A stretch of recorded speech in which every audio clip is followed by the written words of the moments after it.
Então, na semana passada, nós começamos, se você está aí com a apostila que foi entregue na semana passada, nós começamos a falar sobre a segunda parte do primeiro elemento. Deixa eu reformular meu pensamento. Então, nós estamos falando aqui sobre relacionamentos onde a obra de Deus prospera, né? Então, nesses relacionamentos que nós construímos a fim de ajudar pessoas a serem transformadas ou cooperar com a obra redentora do Senhor, um dos elementos, né, uma das partes da construção desse relacionamento é o amor. Começamos com amar as pessoas. E é impossível nós construirmos um relacionamento onde a obra de Deus prospera se não houver amor. Nós já mostramos aqui que amar as pessoas envolve entrar no mundo delas, participar do mundo delas, envolve você ter compaixão, conhecê-las, conhecer a sua vida. E agora nós estamos falando sobre o sofrimento e como nós precisamos nos identificar com o sofrimento a fim de podermos ajudar as pessoas. E na semana passada, então, nós começamos desta maneira, falando justamente sobre esse terceiro elemento do amor, que é identifique-se com o sofrimento. Hebreus no capítulo 2, versículos 10 e 11. Foi aqui que nós aprendemos que nós nos identificamos com Cristo, porque assim como Ele, nós sofremos também, ou melhor, assim como nós, Cristo também sofreu. Hebreus 2, versículos 10 e 11. A palavra de Deus diz o seguinte: ao levar muitos filhos à glória, convinha que Deus, por causa de quem e por meio de quem tudo existe, tornasse perfeito, mediante o sofrimento, o autor da salvação deles. Ora, tanto o que santifica quanto os que são santificados provém de um só. Por isso, Jesus não se envergonha de chamá-los irmãos. Ele diz: proclamarei o teu nome a meus irmãos na assembleia, te louvarei. Então, nós vemos aqui que Jesus nos chama de irmãos. Nós e Cristo, então, somos irmãos. Isso é uma ligação. Nós fazemos parte da mesma família. Então, nós nos identificamos justamente porque fazemos parte da mesma família, temos uma posição similar e compartilhamos as mesmas experiências. O que nós e Cristo temos em comum aqui nesse texto? O que nós compartilhamos? Que tipo de experiência está sendo compartilhada aqui que assemelha Cristo a nós? Justamente o sofrimento. Cristo sofreu e nós sofremos. O que há em comum mais? Cristo foi aperfeiçoado pelo sofrimento e da mesma forma nós também somos aperfeiçoados pelo sofrimento. Na sua apostila você vê um gráfico aí, na página 2, que mostra exatamente isso.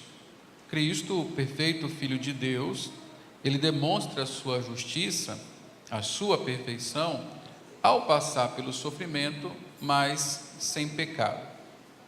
Da mesma forma, os crentes são justificados em Cristo, alcançam a sua perfeição nele, mas por meio do sofrimento, nós somos santificados, ou seja, nós somos aperfeiçoados por meio do sofrimento. Então foi isso que nós paramos para estudar na semana passada. E antes de continuar com esta apostila, tem algumas coisas dentro dessa identificação com o sofrimento que eu queria estudar com os irmãos. Então foi essa folhinha que você recebeu hoje. Mas eu quero lembrar aos irmãos algumas coisas básicas desta lição que nós estamos aprendendo sobre construindo relacionamentos nos quais a obra de Deus prospera, no que diz respeito ao amor e à identificação com o sofrimento. A primeira coisa é o conceito que nós estamos estabelecendo aqui.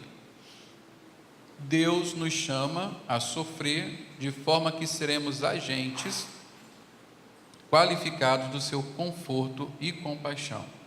Então, o que nós estamos desenvolvendo aqui nessa lição é este conceito.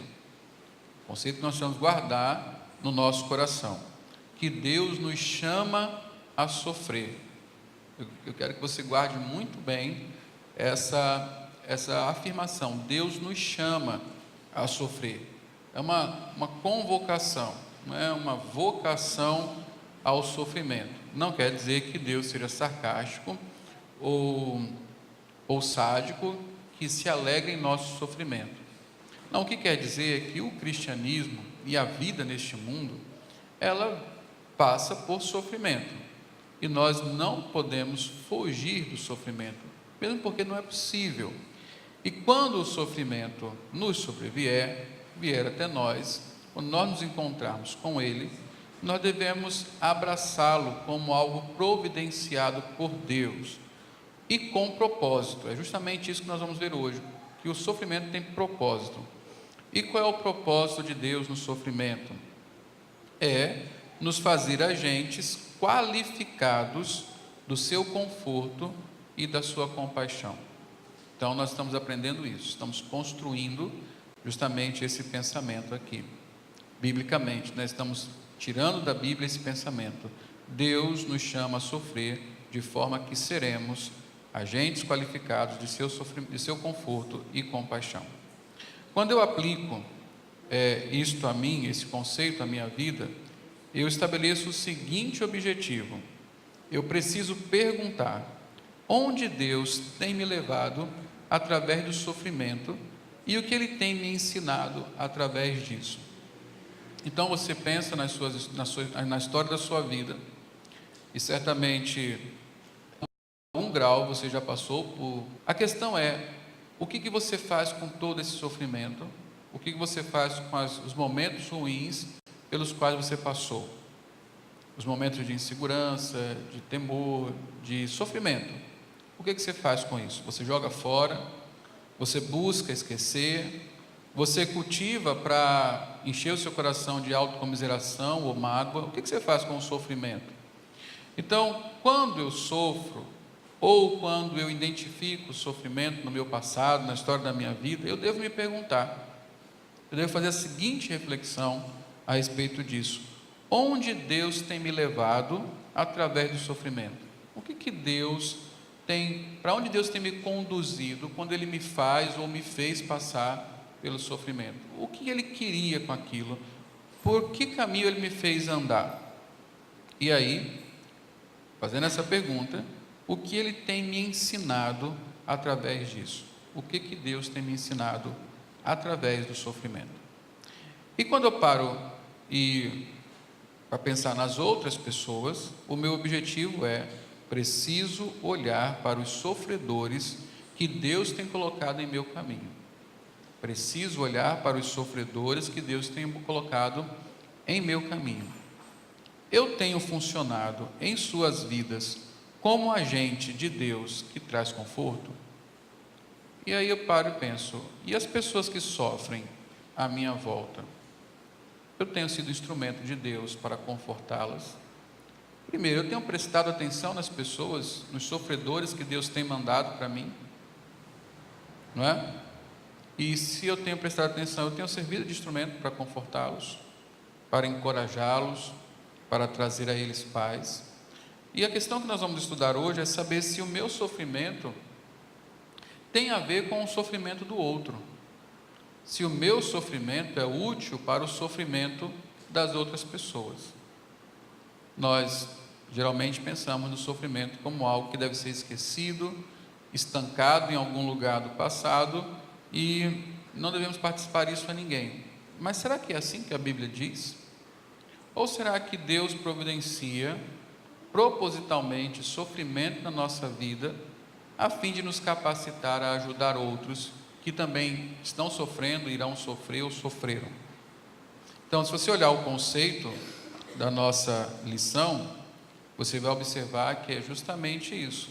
Deus tem o propósito de, no nosso sofrimento, nos capacitar a ajudar outros. Olha novamente o conceito. Deus nos chama a sofrer, de forma que seremos agentes qualificados do seu conforto e compaixão.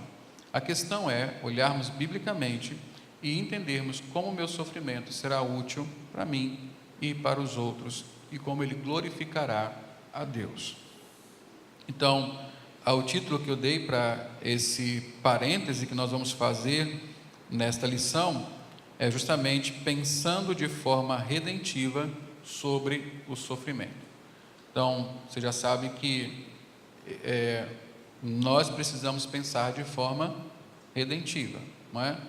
Pensar como Cristo pensa, pensar como Deus pensa as coisas, pensar a fim de descobrir o que Deus está fazendo com tudo isso, como Deus quer me usar, os meus relacionamentos, as circunstâncias da minha vida, para que a sua obra de transformação prospere na minha vida e na vida dos outros.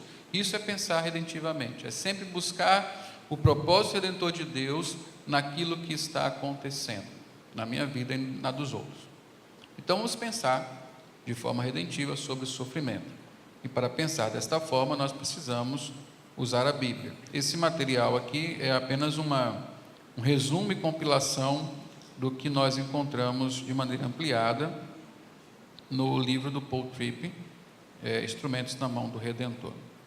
Então, eu começo com uma citação dele, que diz assim: no mundo caído, cuja população é formada por pecadores, não deveríamos ficar surpresos com o sofrimento, e sim ficar surpresos pelo fato de não sofrermos mais. Não é? Parece meio masoquista essa reflexão, mas é a realidade. Nós vivemos em um mundo caído, todos nós somos pecadores. Daqui a pouco nós vamos chegar lá no versículo 18 do capítulo 1 de Romanos, que começa dizendo que Deus está irado contra os homens, está irado contra o mundo, que o mundo está entregue a si mesmo, que não há um justo, nem sequer um. Então, a surpresa é que nós sofremos menos do que deveríamos sofrer. Não é surpreendente o sofrimento. Surpreendente é que nós não soframos tanto quanto poderíamos ou deveríamos sofrer. Com essa afirmação aqui, o Paul Tripp quer nos mostrar que o sofrimento é a coisa mais comum e esperada em um mundo caído. O sofrimento é a coisa mais comum e esperada em um mundo caído. Por mais que nos cerquemos de todos os cuidados possíveis a nós neste mundo, não há como escapar do sofrimento. Um dia ou outro, mais intensamente ou menos intensamente, nós iremos sofrer, não é? O sofrimento entrou no mundo juntamente com o pecado. Nas coisas simples da vida, como trabalhar, ser mãe, casar, nós sofremos. E isso só vai aumentando nos demais relacionamentos e circunstâncias. Mas então vamos à Bíblia. O que a Bíblia fala sobre o sofrimento? Hoje nós vamos ver só a primeira parte, justamente o que a Bíblia fala sobre o sofrimento e sofrer com um propósito. Então, o que a Bíblia fala sobre o sofrimento? Tem aí 5 afirmações bíblicas sobre o sofrimento. Primeiro, a Bíblia declara claramente que Deus é soberano sobre todas as coisas, até o sofrimento. Deus não é o autor do nosso sofrimento, mas está conosco em nosso sofrimento. O importante entender aqui é que o sofrimento não é autônomo, não é meramente causado por forças malignas contra nós, mas o sofrimento está dentro do controle, propósito e plano de Deus. Um Deus soberano, conforme se revela nas Escrituras Sagradas, ele tem o sofrimento em seu controle. Ele não é autor do sofrimento, mas ele está conosco no sofrimento e dominando o sofrimento quando nós passamos por ele. Há alguns textos que são interessantes nós lermos para entendermos bem esta afirmação. Vamos lá para o começo da Bíblia, Êxodo 4:11.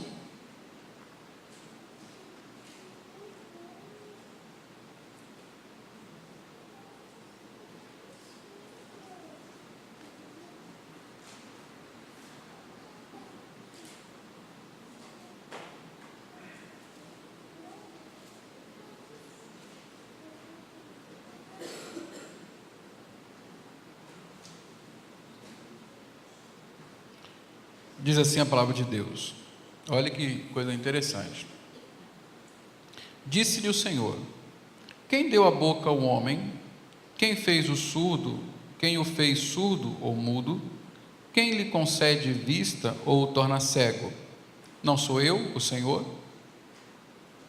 Então, veja que as coisas, por exemplo, as limitações físicas que fazem as pessoas sofrer, você observa que o Senhor assume a responsabilidade sobre isso.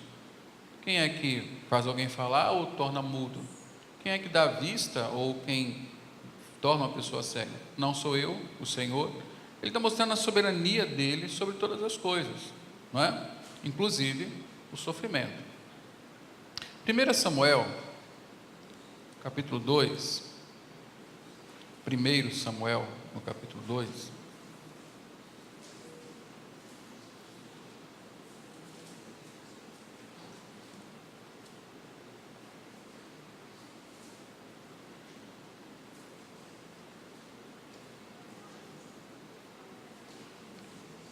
A partir do versículo 2 até o 7. Diz assim: não há ninguém santo como o Senhor, não há outro além de ti, não há rocha alguma como nosso Deus. Não fale então orgulhosamente, nem saia de suas bocas tal arrogância, pois o Senhor é Deus sábio, é Ele quem julga os atos dos homens. O arco dos fortes é quebrado, mas os fracos são revestidos de força. Os que tinham muito agora trabalham por comida, mas os que estavam famintos agora não passam fome. A que era estéril deu à luz 7 filhos, é a oração de Ana. Mas os que estavam mas a que tinha muitos filhos ficou sem vigor. Agora presta atenção: o Senhor mata e preserva a vida, Ele faz descer a sepultura e dela resgata. O Senhor é quem dá pobreza e riqueza, Ele humilha e exalta. Então, se a questão é financeira, vida ou morte, isso também está no controle do Senhor. Deus está no controle do sofrimento. Vamos para Atos, e aí você vai entender o sofrimento nas mãos de Deus e em seu plano, de uma maneira muito clara no que diz respeito à redenção.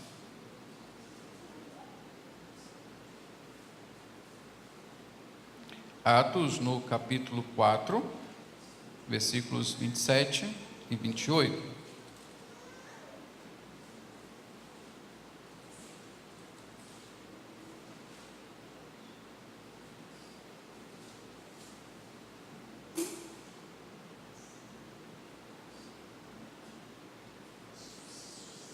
Veja aqui a soberania de Deus no sofrimento, com relação ao sofrimento, no que diz respeito à morte do seu próprio Filho, o Senhor Jesus Cristo. Diz assim: de fato, Herodes e Pôncio Pilatos reuniram-se com os gentios e com o povo de Israel nesta cidade, para conspirar contra o teu santo servo Jesus, a quem ungiste. Então, ele está contando o que aconteceu. Herodes, Pôncio Pilatos, judeus e gentios se uniram lá em Jerusalém para matarem Jesus, o ungido do Senhor. Aí vê o versículo 28, que aqui diz: fizeram o que o teu poder e a tua vontade haviam decidido de antemão que acontecessem. O que eles fizeram? Eles cumpriram um plano de Deus, que de antemão tinha estabelecido que Jesus Cristo ia passar por todo aquele sofrimento, desde a traição de Judas, quer dizer, desde tudo, né? Seu nascimento virginal, sua vida perfeita, a traição de Judas, o abandono dos apóstolos, o julgamento falso no Sinédrio, e tudo aquilo que aconteceu até a sua crucificação. Tudo estava planejado por Deus. Então, essa é uma verdade bíblica. A Bíblia declara claramente que Deus é soberano sobre todas as coisas, até o sofrimento. Efésios 1:11, para nós fecharmos essa afirmação, é um texto bem conhecido.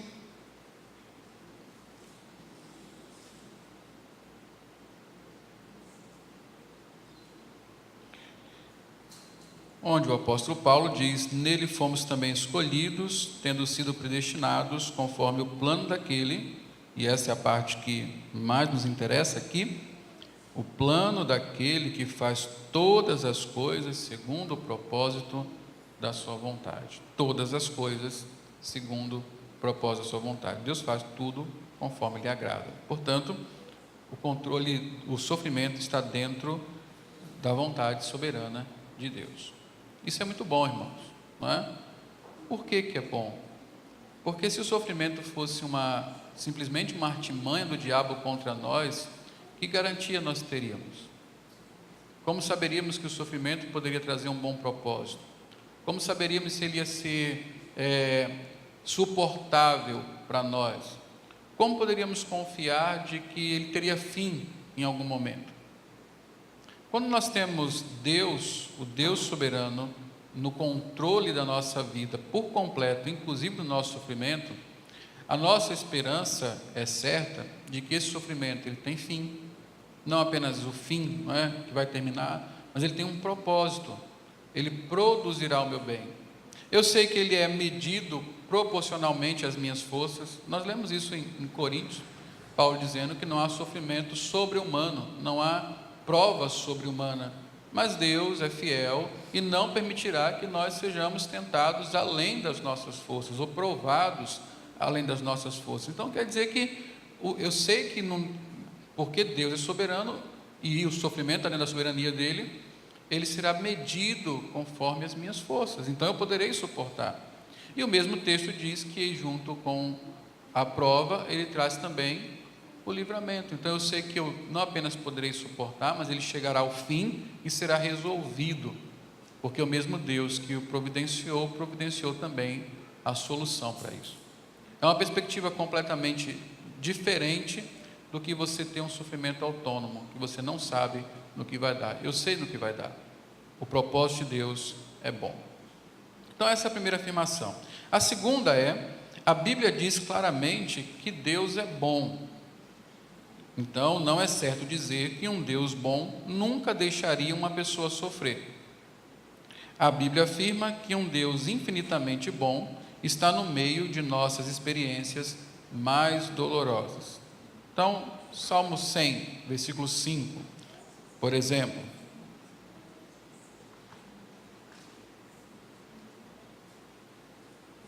Vamos começar com o 25, né? Salmo 25, versículo 7.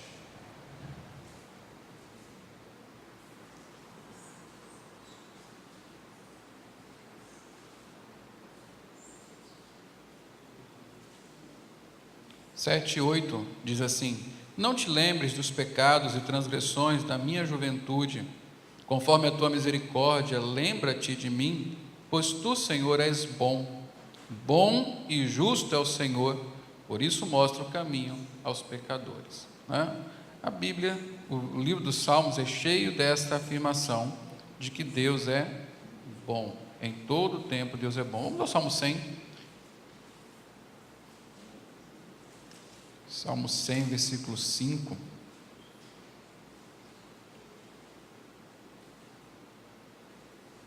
Exaltem o Senhor, o nosso Deus, pois o Senhor é bom, seu amor leal é eterno, a sua fidelidade permanece por todas as gerações. O Senhor é bom. E um Deus bom pode deixar que pessoas sofram? Não há nenhuma incoerência nisso, não é?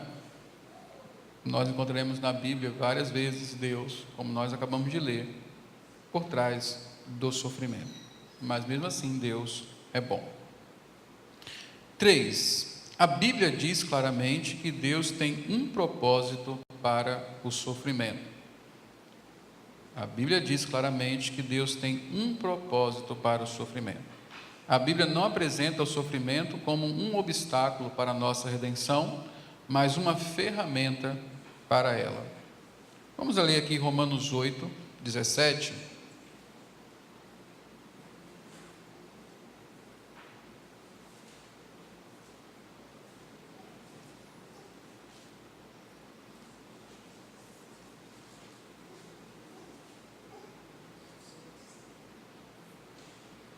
Você vai ver aí uma relação interessante entre o sofrimento e a glória.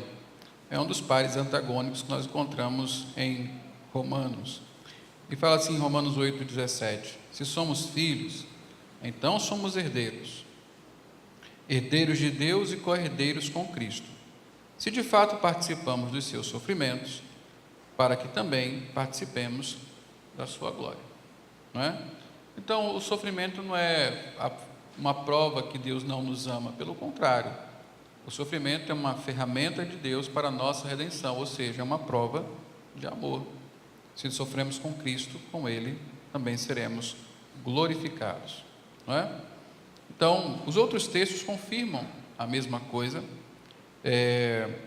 Você pode ler depois em casa, mais detidamente, e meditar sobre eles. Não é? Tiago, por exemplo, 2:1, nos manda ter alegria no sofrimento, não é? Nas provações. E por motivo de alegria eu passar por várias provações. Então, Deus tem um propósito no sofrimento. E lá ele mostra. Vamos abrir Tiago, só para nós confirmarmos isso de uma maneira mais clara. E os outros textos você lê em casa. Tiago 1, de 2 até o versículo 8.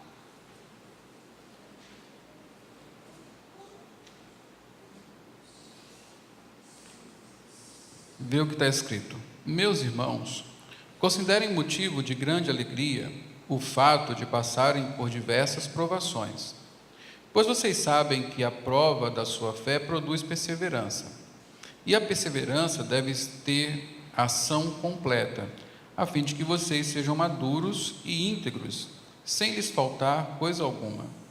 Se algum de vocês tem falta de sabedoria, peça a Deus, que a todos dá livremente, de boa vontade, e lhe será concedida. Peça, porém, com fé, sem duvidar, pois aquele que duvida é semelhante à onda do mar, levada e agitada pelo vento. Não pense tal pessoa que receberá coisa alguma do Senhor, pois tem mente dividida e é instável em tudo o que faz. Então, observe aqui, vocês sabem que a prova produz fé, tem um grande que passar por diversas provações, pois vocês sabem que a prova da sua fé produz perseverança, e a perseverança deve ter ação completa, a fim de que vocês sejam maduros e íntegros.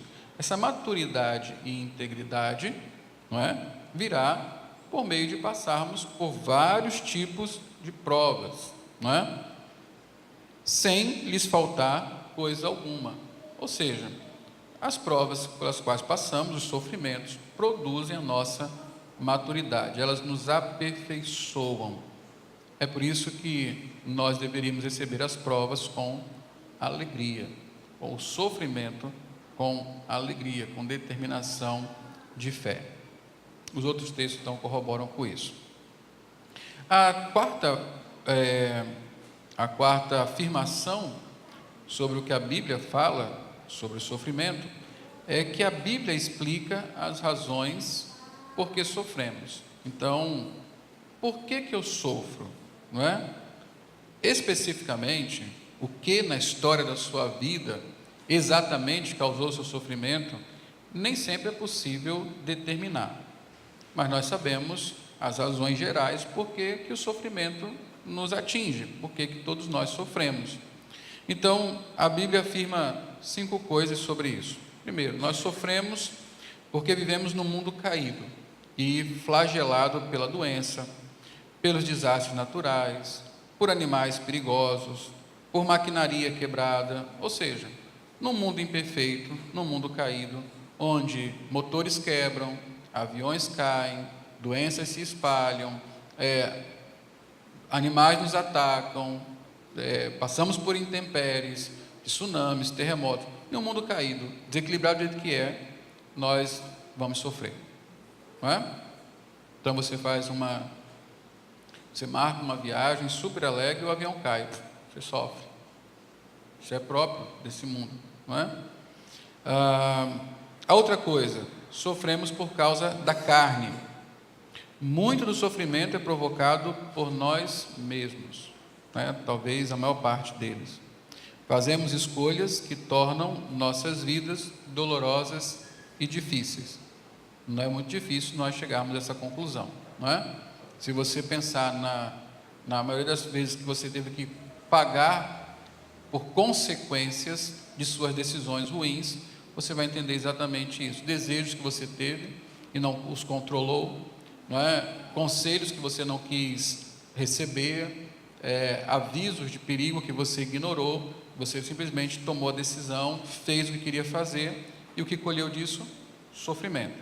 Então a nossa carne é causa do nosso sofrimento também. A terceira coisa, sofremos porque outras pessoas pecam contra nós, desde o preconceito sutil até ataques pessoais. Todos nós sofremos nas mãos dos outros. Essa é uma outra realidade. Somos cercados de pessoas pecadoras como nós. Então, nós sofremos com as ações delas. Algumas são deliberadas, não é? Outras não são deliberadas, mas nos fazem sofrer do mesmo jeito, não é?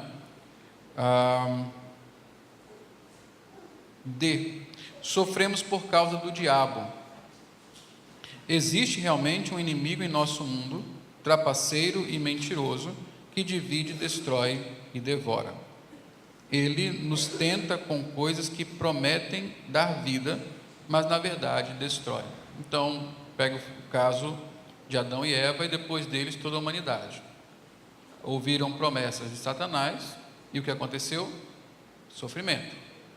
Então, Satanás também é responsável pelo sofrimento que nós experimentamos. Agora, veja que Satanás está numa lista longa, 5 itens, pelo menos. Nem tudo é culpa de Satanás, nem tudo é culpa do diabo. Eu não sofro por causa do diabo apenas, não é? Eu sofro por várias razões, dentre elas o fato de existir o diabo operando neste mundo, mas não é a razão principal. Eu, sem medo de errar, apontaria aqui como a razão principal do nosso sofrimento a nossa própria carne, as nossas próprias decisões e desejos. Se você pensar muito bem no que aconteceu com Adão e Eva, não foi exatamente Satanás que os fez pecar. Satanás trabalhou com os desejos deles.